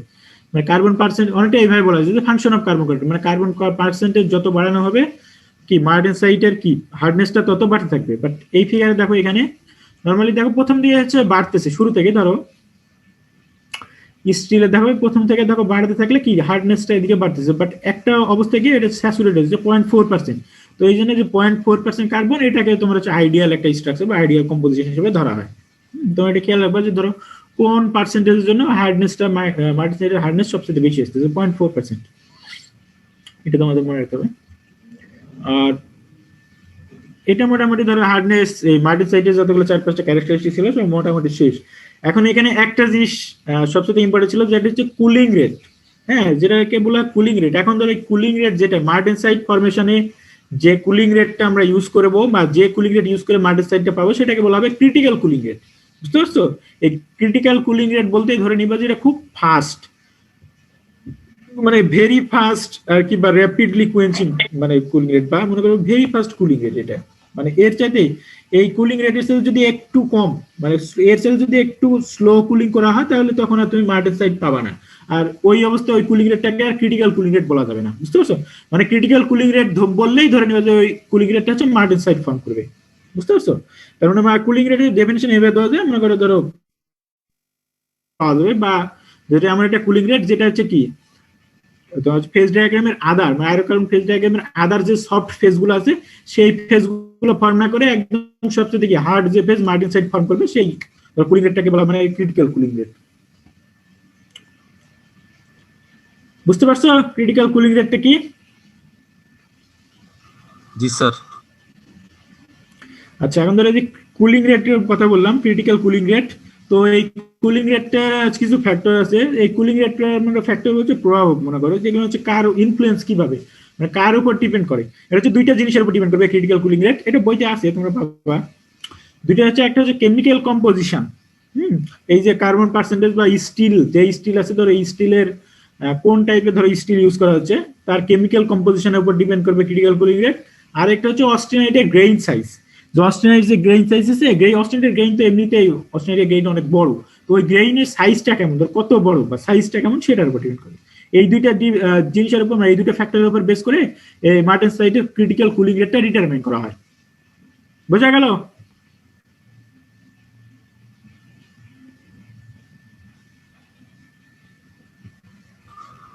স্যার একটা গ্রেন সাইজ আর একটা কি বললেন স্যার? Chemical composition. ঠিক আছে স্যার। আচ্ছা দেখো, এটা নতুন আমরা আসলাম, এটা ফুললি পড়াবো। তোমরা যেভাবে সময় লাগাচ্ছ একটা জিনিস বোঝাতে, তোমাকে কোশ্চেন করলে কেউ তো রেসপন্স দাও না, তাহলে হচ্ছে একটা ক্লাস খুব ফাস্টলি জোরে জোরে নিতে পারি না, এত সময় লাগে ওটা এখানে। আচ্ছা দেখো, এখানে হচ্ছে দেখো ট্রিপল টি আর কি, টি ডায়াগ্রাম। হ্যাঁ, টাইম, টেম্পারেচার, ট্রান্সফরমেশন। তো এগুলো হচ্ছে তুমি পরিচিত। ট্রান্সফরমেশন বলতে এই যে ফেজ ট্রান্সফরমেশন, ধরো অস্টেনাইট থেকে মার্টেনসাইট বা অস্টেনাইট থেকে ফেরাইট, এগুলো ট্রান্সফরমেশন বোঝাবে। আর টাইম বুঝতেছে তোমরা, তিনটাকে একসাথে টি ডায়াগ্রাম বলা হয়েছে। তো টি ডায়াগ্রামটা এখন আমরা দেখবো, মানে এই যে মার্টেনসাইট মানে ট্রান্সফরমেশন ডায়াগ্রাম। ধরো কোন এই ডায়াগ্রাম থেকে আমরা জানতে পারবো যে কোন অবস্থায় ফেরাইট, পারলাইট, মার্টেনসাইট, বুঝতে পারছো, কখন কোনটা ফর্ম করবে, এই ডায়াগ্রামটা থেকে জানা যাবে এটা। তো এই ডায়াগ্রাম জানার জন্য আগে জানতে হবে, দেখো এই যে বেইনের কথা যেটা বললাম, যে বেইন আর কি এই সায়েন্টিস্ট বা মেটালার্জিস্ট, এই হচ্ছে এই ডায়াগ্রামটা আর কি ইনভেন্ট করছে বেইন। তো ফার্স্টে এটা নিয়ে হচ্ছে এমএস আর এমএপি, এগুলো নিয়ে এরা বিভিন্ন রকম মানে এক্সআইডিএসিএম করে আর কি ফাইনালি যে থার্মাল ট্রিটমেন্ট এই ডায়াগ্রামটা এস্টাবলিশ করছে। তো এই ডায়াগ্রাম জানার আগে দুটো জিনিস জানতে হবে। তোমার হচ্ছে আইসোথার্মাল ট্রান্সফরমেশন, যেটা বললাম এর আগে, যে আইসোথার্মাল ট্রান্সফরমেশন, আর এটা ছিল এথার্মাল ট্রান্সফরমেশন। তো এই ডায়াগ্রাম যেটা, সেটা হচ্ছে আইসোথার্মাল। এখানে হচ্ছে কি টেম্পারেচারটা মোটামুটি সেম থাকবে, বাট টাইমটা ভ্যারি করা হবে। এখন দেখো এই ডায়াগ্রাম, আচ্ছা তোমাদের আগে ডায়াগ্রামটা দেখাইনি। এই যে এটা হলো তোমার হচ্ছে, আচ্ছা ফাইনাল ভালো, এই যে এটা দেখো হচ্ছে টি একটা ডায়াগ্রাম। হ্যাঁ, এই ডায়াগ্রামটাকে দেখে নাও, পরে বলতেছি এই ডায়াগ্রাম সম্পর্কে কিভাবে। আগে আমাদের জানতে হবে যে ডায়াগ্রামটা কিভাবে ডিটারমাইন করা যায়, মানে কিভাবে তৈরি করা যায় ডায়াগ্রামটা, বা ফাইনালি তোর কিভাবে এস্টাবলিশড হয়েছে এটা। এখানে একটু আর কি বিস্তারিত বলা আছে। আর এটা হচ্ছে যে প্রসেস, ফাইনালি ধরো ওই ডায়াগ্রামটা কিভাবে, মানে ফাইনালি টি ডায়াগ্রামটা কিভাবে আসছে। বা এটা কিন্তু অন্য টি ডায়াগ্রাম না করে আইটি ডায়াগ্রাম অনেক সময় বলা হয়, মানে isothermal transformation diagram. Time, temperature, transformation না বলে আইসোথার্মাল ট্রান্সফরমেশন বলা হয়। তো আইটি আর টি যেটাই বলুক, ধরে নেবো এই সেম একই ডায়াগ্রাম একটাই। তো ধরো এই ডায়াগ্রাম কিভাবে তৈরি করা যায়, এখানে খেয়াল করে একটা সল্ট বাথ, ঠিক আছে, এটা 1 নম্বর সল্ট বাথ। এখানে কিন্তু আরেকটা সল্ট বাথ দেওয়া আছে। হ্যাঁ, দুইটা সল্ট বাথ, আর ফাইনালি এখানে হচ্ছে কিছু ইকুইপমেন্ট যেগুলো লাগবে। তো সল্ট বাথের টেম্পারেচারটা একটু ভ্যারি হবে। এই প্রথম যে সল্ট বাথ আছে সেটা টেম্পারেচার থাকবে 1400 degree Fahrenheit, 1400 something, 1427 degree Fahrenheit এরকম। আর সেকেন্ড ডিগ্রি যে সল্ট বাথ আছে এটা টেম্পারেচার হবে 1300 ডিগ্রি ফারেনহাইট। এখন ধরো এই যে আমি টি ডায়াগ্রামটা বানাবো, ডায়াগ্রাম বানাতে গেলে আমার কিছু পয়েন্টের দরকার হবে, বুঝতে পারছো। ট্রায়াল এন্ড এরর, মানে একটা ডায়াগ্রাম এস্টাবলিশ করতে গেলে তো অনেকগুলো কম্পোজিশন লাগবে আর অনেকগুলো স্যাম্পলের দরকার। প্রথমে মনে করো আমি একটা যে অস্টেনাইটের যে কোনো একটা স্যাম্পল নিয়ে, এটা মনে করো ক্রস সেকশন যে কোনো হতে পারে, প্রথমে নিয়ে মনে করো এখানে সল্ট বাথ যেটা দেওয়া আছে এর ভিতর দেওয়া হলো 1427 ডিগ্রিতে। তো 1427 ডিগ্রিতে যদি দেওয়া হয় তাহলে অস্টেনাইট কি কমপ্লিট নরমালি কত 1300 ডিগ্রি ফারেনহাইটের উপরে অস্টেনাইট ফর্ম করে, বুঝতে পারছো। তো এখানে হচ্ছে সাফিসিয়েন্ট পিরিয়ড অফ টাইম এই সল্ট বাথে রাখা হবে, যাতে হচ্ছে কি যে স্টিলটা রাখা হয়েছে সেটা যাতে কি কমপ্লিটলি অস্টেনাইট স্ট্রাকচারটা ফর্ম করে, বুঝতে পারছো। তারপর হচ্ছে কি এখান থেকে বের করে এই সল্ট বাথ 1 থেকে বের করে যে 2 যেটা আছে এটা 1300 ডিগ্রিতে রাখা হবে। এখানে যে রাখা হবে এটা টাইমটা ভ্যারি করা হবে। এখন ধরো এটা আমি একটা স্যাম্পলের জন্য করতেছি, বুঝতে পারছো। তো ওই সেই স্যাম্পলটাকে ধরো এখানে আমি একটা ফিক্সড টাইম পিরিয়ড ধরে এখানে রাখলাম, রাখার পরে ফাইনালি ওটা হচ্ছে কি কুয়েন্স করা হবে, মানে এই যে ক্রিটিক্যাল কুলিং বা মনে করো সল্ট আইস বাথ অথবা মনে করো লিকুইড সল্ট অথবা ব্রাইন ওয়াটার যেগুলো আছে এইগুলোতে দিয়ে মনে করো ফাস্ট কুল করা হবে এটা। তো এটা মনে করো একটা স্যাম্পল চলে গেল। তো এই একটা স্যাম্পলের জন্য ফার্দার পরবর্তীতে মনে করো যখন রুম টেম্পারেচার আসবে সেটার হচ্ছে মাইক্রোস্ট্রাকচার অ্যানালাইসিস করা হবে, এক্সআরডি বা আদার্স যে থার্মাল ডিএসসি ডিটিএ এই যে থার্মাল অ্যানালাইসিস গুলো আছে এই প্রসেসের মাধ্যমে প্রত্যেকটার জন্য এর জন্য একটা কিছু পরিমাণ ধরো মাইক্রোস্ট্রাকচার কিছু ফিক্সড পয়েন্ট ওরা ডিটারমাইন করা হবে, বুঝতে পারছো। তো এখন ধরো সেম একইভাবে মনে করো 20-25টা স্যাম্পল আমি ঠিক এই সেম প্রসেসের মাধ্যমে নিব, বাট এই সল্ট বাথের টেম্পারেচার ঠিক থাকবে, এই সল্ট বাথ 2 এরও টেম্পারেচার ঠিক থাকবে, বাট এখানে যে আমি যে পরিমাণ টাইমের ভিতরে রাখছি, মানে সল্ট বাথ 2 তে যে পরিমাণ টাইম রাখবো সেটাকে মনে হয় T1 T2 ধরা হবে, এভাবে ভ্যারি করা হবে, বুঝতে পারছো?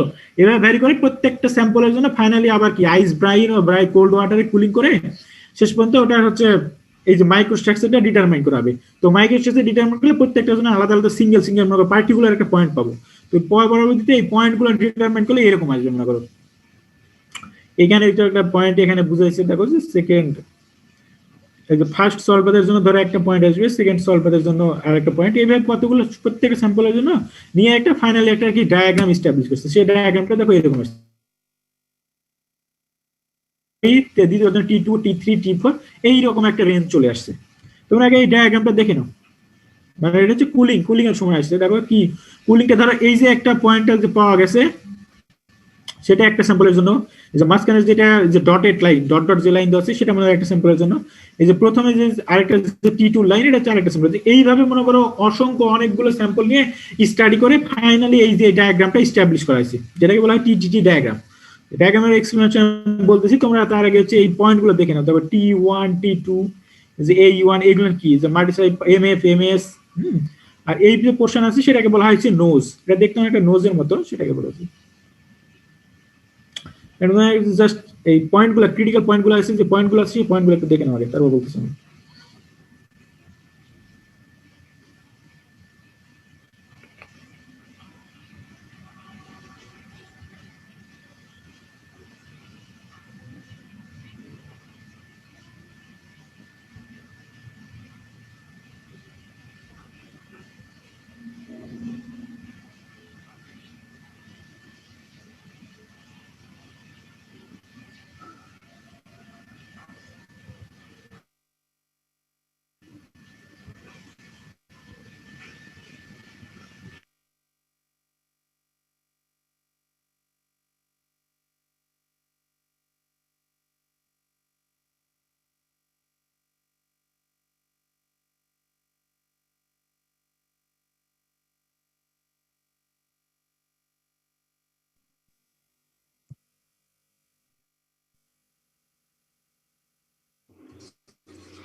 আচ্ছা দেখো, আচ্ছা এটা খেয়াল করছো তোমরা?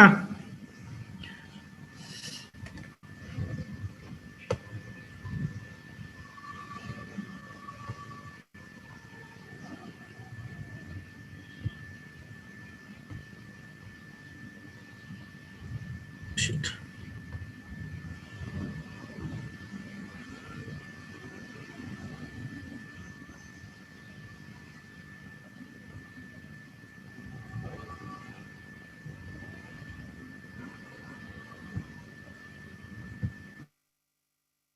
আচ্ছা এটা কি দেখতে পাচ্ছ তোমরা সবাই? একটু কথা বলো।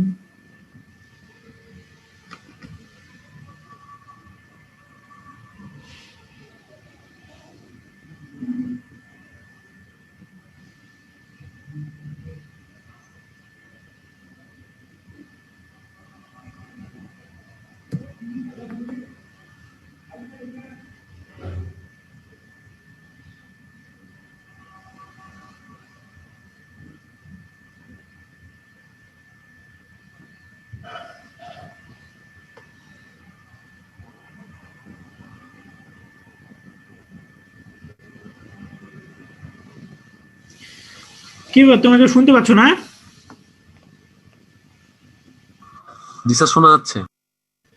আচ্ছা, আমি যেটা বলতেছি তোমরা এই কথা বলছো না, তাহলে বলতেছি এখানে হচ্ছে, আচ্ছা দেখতে পাচ্ছ তো এটা নাকি? জি স্যার। দেখো এই যে ফাইনালি এই যে টি ডায়াগ্রাম পাওয়া গেছে। এই ডায়াগ্রামটা নরমালি দেখাবে মেইনলি আছে মার্টেনসাইট পারলাইট এই ফরমেশন কখন কিভাবে। এখানে একটা জিনিস খেয়াল করে যে এই1 যেটা দেখতেছো এটা কিসের লাইন? এটা হচ্ছে যে ক্রিটিক্যাল কুলিং, মানে তোমাদের যে লোয়ার ক্রিটিক্যাল যে টেম্পারেচার ছিল 723°C, সেই টেম্পারেচারের এই লাইনটা। আর নিচের দিকে যায়, মানে নিচের দিকে আসতে হলে কি করতে হবে? কুল করলে এই অবস্থায় আসা যাবে। এখন দেখো ফাইনালি এরকম একটা ডায়াগ্রাম স্টাবলিশ হয়েছে। দেখো মার্টেনসাইট ট্রান্সফরমেশনটা কখন শুরু হবে? সবার নিচে ডটেড লাইন দেখতেছো সেটা। আর মাঝখানের যে লাইনটা দেখতেছো, আচ্ছা প্রথম থেকে বলি, এই যে প্রথম যে লাইনটা আছে, আচ্ছা এই ডায়াগ্রাম দিয়ে এটা ব্যাখ্যা করা হচ্ছে। আচ্ছা এইটা দেখো, এই ডায়াগ্রাম একই ডায়াগ্রাম, জাস্ট এখানে কালার টেন। এই দেখো প্রথম দেখো এই যে টেম্পারেচারটা দেখছো, এটা হচ্ছে ইউটেক্টেড টেম্পারেচার, বুঝতেছো? তার মানে হচ্ছে এটা কত? 723° লাইট। এখন যদি এই 723°-র উপরে কি পাওয়া যাবে? অস্টেনাইট থাকবে না? তো আমরা যে কোনো একটা কি অস্টেনাইট থেকে কুল করতেছি, তার মানে হচ্ছে 723 ধরো নিচে নামবো। এখন নিচে আসলে ফার্স্টলি দেখো এই যে প্রথমে যে তোমরা এই যে এই লাইনটা যেটা দেখতেছো, এটা হচ্ছে পারলাইটের লাইন, বুঝতে পারছো? এই পাশে হচ্ছে পারলাইট স্টার্ট, এখানে হচ্ছে পারলাইট স্টার্ট হবে, আর পরবর্তীতে এই যে ডটেড যে লাইনটা আছে, এই লাইনটা হচ্ছে পারলাইট এন্ড লাইন। এখানে হচ্ছে পারলাইট স্টার্ট শুরু হবে, আর এখানে হচ্ছে পারলাইট স্টার্ট শেষ হবে। তুমি যদি কুলিং এমন ভাবে করা হয়, এখান থেকে ধরো একটা কুলিং রেট আমি এমন ভাবে চুজ করলাম, যেটা হচ্ছে কি কুলিং করার সময় নিচের দিকে এসে এইভাবে পারলাইটের লাইনকেও টাচ করতেছে, আবার হচ্ছে কি পারলাইটে যে ফিনিশ যে লাইন আছে সেটাকেও টাচ করতেছে। তার মানে হচ্ছে কি এই অবস্থা হচ্ছে কি 100% পারলাইট আমার ফর্ম করতেছে। যদি এরকম একটা লাইন ড্র করা হয়, পরবর্তী এর পরের লেকচার এটা দেখাবো। আচ্ছা আপাতত তোমরা আজকে দেখে নাও যে কোথায় কোন লাইনটা কোন স্ট্রাকচারটা ফর্ম করবে।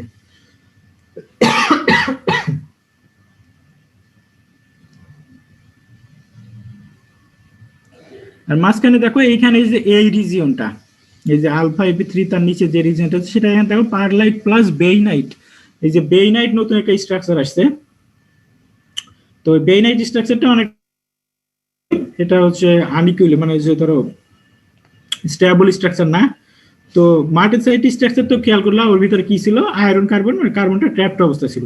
বাট বেইনাইটের ক্ষেত্রে স্ট্রাকচার যেটা দেখবো সেটা হচ্ছে আমরা যে হচ্ছে বেইনাইটের ভিতরে থাকবে হচ্ছে কি সিমেন্টাইট আর পারলাইট দুটো একসাথে, বুঝতে পারছো? সিমেন্টাইট বা পারলাইট দুইটা টুগেদার একসাথে কম্বাইন্ড অবস্থায় থাকবে, বাট এদের হচ্ছে স্ট্রাকচারটা নর্মাল আদার্স যে স্ট্রাকচার গুলো আছে, মানে এদের মাইক্রোস্ট্রাকচার সেটা একটু ডিফারেন্ট। তো এদের হচ্ছে ডিফারেন্ট স্ট্রাকচার। এই যে বেইনাইট সম্পর্কে এটা ফার্দার হচ্ছে যখন মাইক্রোস্ট্রাকচার পড়াবো তখন এটা বলা হবে। জাস্ট তোমরা জানা যে বেইনাইট হচ্ছে সিমেন্টাইট বা সিমেন্টাইট আর পারলাইটের একটা মিক্সার। আর এই যে এইখানে এসে দেখো এই যে ব্লু লাইন, এই যে বেইনাইট সোজা এখানে যে ব্লু এই যে লাইন যেটা দেখতেছো সেটা হচ্ছে ব্লু বেইনাইটের স্টার্টিং লাইন। মানে প্রথমে যে অবস্থা থাকবে এই অবস্থায় এখান থেকে ধরো বেইনাইট স্টার্ট শুরু হবে, কম্বাইনলি এই পাশে আসতে থাকলে এই যে ডটেড লাইন এই অবস্থায় আছে, এটা হচ্ছে বেইনাইটের মানে ফিনিশ লাইন আর কি। কুলিং রেটটা এমন ভাবে সেট করা হয় তো এখানে এসে মনে করো কি কুলিং রেটটা 723 বা এটা ধর কত 300 থেকে 400, এর মাঝখানে এসে কিছু পরিমাণ টাইম যদি হোল্ড করা হয় তাহলে কি করবে? দেখো বেইনাইট 100% বেইনাইট ফর্ম করবে এখান থেকে, বুঝতে পারছো? যদি কুলিং রেটটা এমন ভাবে সেট আপ করা হয় 400 থেকে 300°, এর মাঝখানে এসে ধরো এখানে 10 মিনিটের জন্য বা 20 মিনিট বা 1 ঘন্টার জন্য যদি এখানে হোল্ড আপ করা হয় তাহলে কি যদি টেম্পারেচার চেঞ্জ না করে টাইম যদি এখানে সেম কন্ডিশনে রাখা হয় তাহলে কি হবে? বেইনাইট ফর্ম করবে ফুললি 100%। হ্যাঁ, আর এখানে এদিকে খেয়াল করে নিচের দিকে একটু নিচে আসো, তাকে এমএস আর এমএফ, তার মানে কি মার্টিন শেষের লাইন। এখন যদি এমন ভাবে কুল করা হয় ঠিক সিমিলারলি ধরো 200°তে এখানে এসে 200 থেকে 100 এই পরিমাণ রেঞ্জের মধ্যে যদি কুল করা হয়, মনে করো যদি খুব র্যাপিডলি কুল করা হয় তাহলে হচ্ছে মার্টিসাইট আর হচ্ছে মানে 100% মার্টিসাইট আর কি ফর্ম করবে। এখান থেকে এদিকে হচ্ছে টেম্পারেচার, ওয়াই অ্যাক্সিস টেম্পারেচার আর এদিকে হচ্ছে টাইম, তার মানে হচ্ছে টেম্পারেচার টাইম দুটোর সাথে সামঞ্জস্য রেখে এই স্ট্রাকচার গুলো পাওয়া যাবে এখান থেকে। এখানে একটা ভালোভাবে কুল্লি দেওয়া আছে। আচ্ছা এইটা একটু কিছু বুঝতে পারছো কিনা? এটা ফুললি আছে, মানে এটা কিছু পোর্শন বাকি আছে, এটা নেক্সট দিনে দেখাই দিলে এটা ভালোভাবে বুঝতে পারবে এই স্ট্রাকচারটা। তোমরা জাস্ট জানা রাখো এটা হচ্ছে নোজ। এই যে এখান থেকে একটা জিনিস আছে কি T1 মানে T not, T2 T3 T4 যত T2 এদিকে যত মনে করো দেখি লেফট সাইডের দিকে আগায় যাচ্ছে, এখান থেকে যদি কুলিং রেটটা আমি যেটা করবো, কুলিং রেটের মানটা তত কি হবে, ফাস্ট হবে না স্লো হবে বলো তো? ধরো এইখান থেকে আমি ধরলাম, আচ্ছা একটা লাইন ড্র করে দেখাই।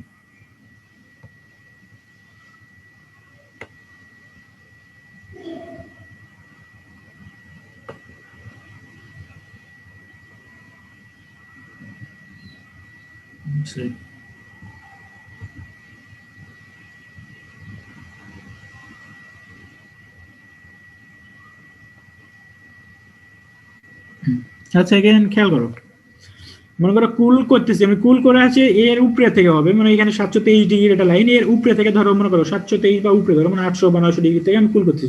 তো কুল করতে করতে এমন ভাবে আমি কুলিং বললাম যে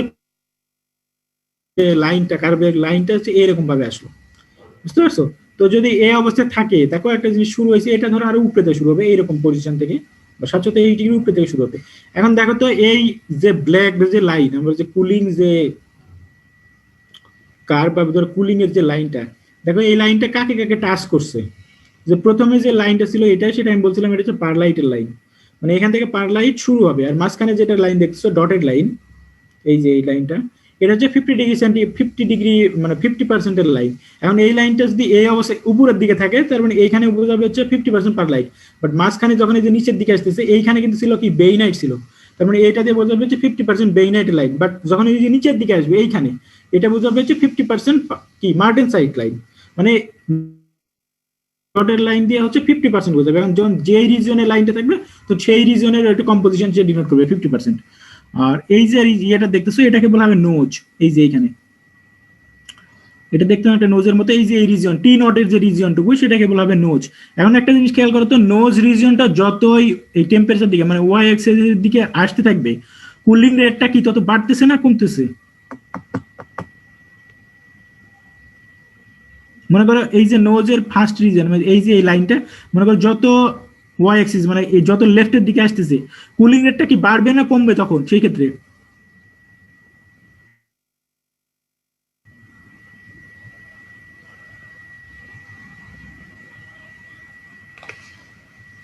কি হয় বুঝতেছো তোমরা?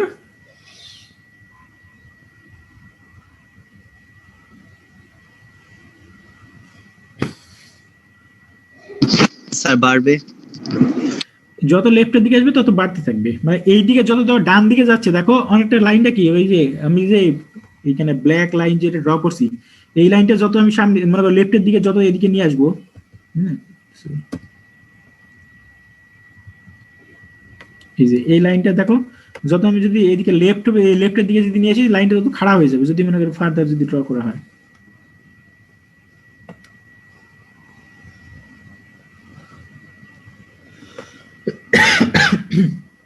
তার মানে হচ্ছে এদিকে নিয়ে আসলে বাড়বে।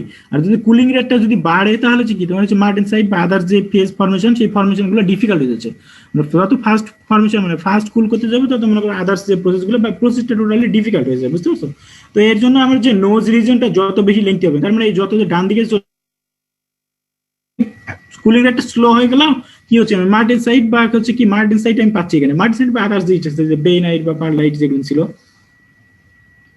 সেই স্ট্রাকচার গুলো এখান থেকে পাওয়া যাচ্ছে স্লো কুল করলেও, বুঝতে পারছো? যদি নোজ রিজনটা কি যদি লেফট মানে রাইটের দিকে শিফট করা যায় কোনোভাবে, মানে এই যে বিভিন্ন রকম মনে করো কেমিক্যাল কম্পোজিশন বা দশটা গ্রেইন যেটা বললাম, যে এই দুটো জিনিস কম্পোজিশন কন্ট্রোল করে যদি কুলিং রেটটা কোনোভাবে স্লো করেও যদি মাল্টিসাইড ফরমেশন, সেই ক্ষেত্রে এটা আমার বেনিফিট হবে, বুঝতে পারছো? মানে ফাস্ট কুলিং করে এটা।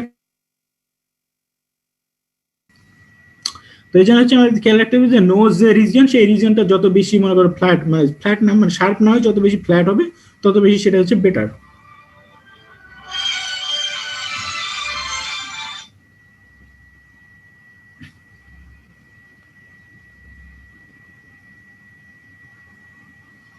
আচ্ছা দেখো আমার মানে একটু কাইম ভাই ফোন দিয়েছে, একটু ফোন আমি রিসিভ করতেছি।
স্যার আপনার মাইক অফ।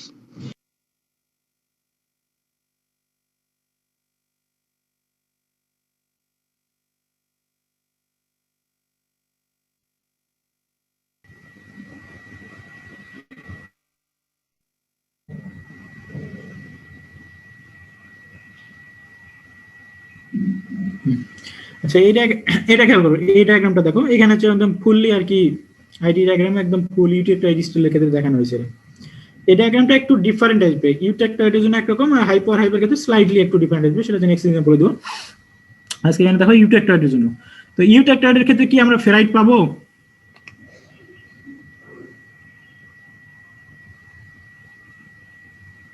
রুম টেম্পারেচারে ফেরাইট পাবো না?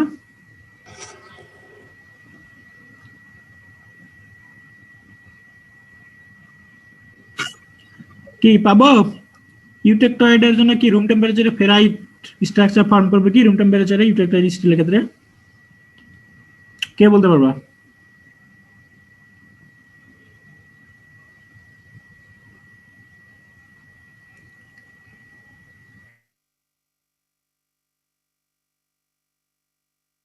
ইউটেক্টয়েডের জন্য ফেরাইট পাওয়া যাবে কিনা?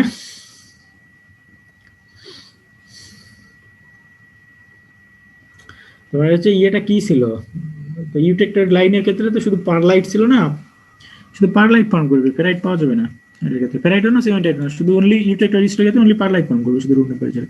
তো এই জন্য দেখো এখানে ফেরাইট নাই। বাট যখন আমি হাইপো বা হাইপারে নিতে যাবো তখন কি একটার ক্ষেত্রে ফেরাইট আর একটা ক্ষেত্রে সিমেন্টাইট পাওয়া যাবে। তো তখন দেখবে এই ডায়াগ্রামে সিমেন্টাইটের জন্য একটা লাইন আসবে এখান থেকে, জাস্ট এই ইউটেক্টয়েড স্টিলের ক্ষেত্রে দেখো প্রথমে আমরা হচ্ছে রুম টেম্পারেচারে যদি এটা নিই তাহলে তবে পারলাইট, মানে এখানে হচ্ছে পারলাইটের স্টার্টিং লাইন এটা, মানে আমি যদি এমন কুলিং রেট নিলাম যদি এই লাইনটাকে টাচ করে তাহলে পারলাইট ফর্মেশন করবে। আর যদি মাঝখানে যেটা লাইনটা দেখতেছো এটা হচ্ছে 50% আর এটা হচ্ছে 100%। তো এখানে পারলাইটটা হবে 3 ভাগে ভাগ করছে, কোর্স পারলাইট, মিডিয়াম পারলাইট আর হচ্ছে কি ফাইন পারলাইট। তো এখন যদি ধরো এমন একটা লাইন নিলাম, একটা ধরো এখান থেকে কুলিং লাইনটা আমি এমন ভাবে নিলাম, ধরো এইভাবে চলে গেল এই দিক দিয়ে, এইভাবে এই দিক দিয়ে চলে আসছে, লাইনটা একটু বড় করে মোটা করে দিই।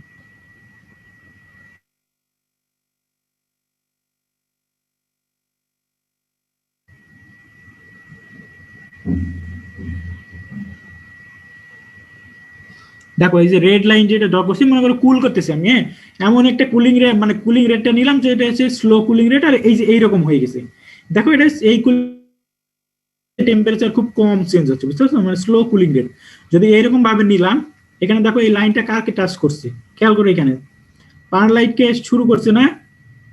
আচ্ছা তোমাকে কথা বলতেছো না, একজন একটু রেসপন্স দাও, কথা বলতো, আমি তো বলে দিচ্ছি সব, জাস্ট তোমরা হু হা তো করতে পারছো না। এখানে একটা জিনিস খেয়াল করো, আমি যে বলতেছি প্রথম যে ইনিশিয়াল যে লাইন এটা হচ্ছে পারলাইটের ফর্মেশনের স্টার্টিং লাইন, যেমন মার্টিন সাইড স্টেশন রাইট ছিল সেরকম। আর মাঝখানে যে ডটেড লাইন 50% লাইন, আর ফাইনালি যে লাইন আসছে সেটা হচ্ছে 100% মার্টিন সাইডের লাইন।